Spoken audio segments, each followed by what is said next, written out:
Magandang umaga mga kaibigan. Muli po ay nagpapasalamat kami for this opportunity God has given us para ma-introduce po namin ang aming ministry dito po sa Nueva Era, Ilocos Norte.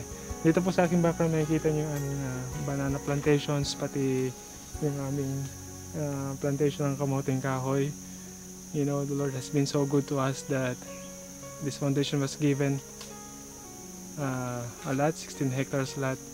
And nung una po kami dumating dito, it's full of trees.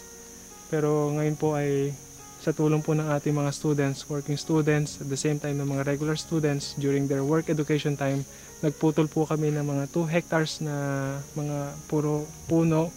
Inopen up po namin para mataniman po namin ng mga saging. Last year po namin na-acquire itong mga saging na ito. It's 2 hectares na punong-puno po ng mga saging, and then in between may mga kamoting kahoy po, may mga munggo, may mga pineapples. Bakit po namin ito ginagawa mga kapatid? Because basically, kung makikita po natin sa council, sa writing ng ating Panginoon, there will come a time we are facing a big crisis ahead. And this crisis, nakasulat po sa Revelation 13 that an economic crisis na kung saan hindi po tayo makakabili or makakapagbenta without the number. And we're preparing this place as a place for refuge para po sa ating mga kaibigan na mangangailangan po ng tulong. And since we're not yet wala pa naman tayo sa ganong time, ang aming po nakikitang project dito is for this place to be a self-supporting place na makakapag-fund po or makakabuhay po sa kanyang sariling status. Are individuals who are interested to attend our 6 months who doesn't have the finances. They could work for us for 6 months for the agriculture. We have also the city ministry, for the GT ministry. At the same time, they can avail of their studies after their 6 months course. So we're not just only producing foods para po sa economic crisis, but we're also producing work para po sa ating mga individuals who would like to avail the medical missionary work. And nakikita po namin dito blessings mga kaibigan is just recently nung nagkaroon po kami ng 6 month schools, a lot of our students have come out by faith. We didn't know na ganun po yung aming magiging situation, pero at this point of time we are already on the last day of our training.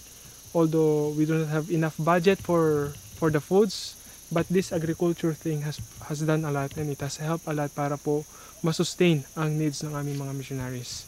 So some of them are planning to have their 2 meals in 1 day para lamang makatipid sa kanilang pagkain. But I was asking them, yung mga students, kayo ba nakapag 2 meals dito? Ang sabi nila, Kuya, Sir, we're planning na mag 2 meals kami. Pero nakikita namin na daily talaga sinusustain ng Panginoon, kaya majority of them hindi talaga nakapag 2 meals. Some have done their 2 meals, pero majority talaga sa kanila it's by their choice na lang, kaya po sila nakapag 2 meals.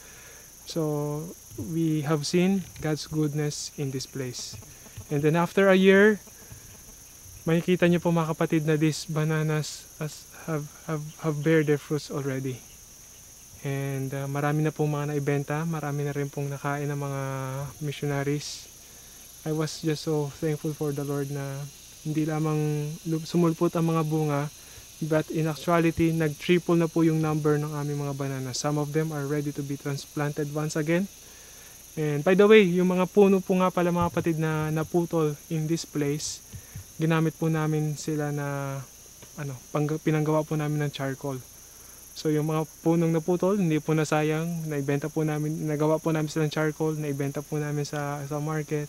So again, tumulong po sa foundation. And regarding mga kapatid sa self-supporting work, this place have been established through the mercy of God. We have seen talaga yung blessing ng ating Panginoon. This lot was bought because somebody from outside of this country have donated money para mabili po namin yung lote.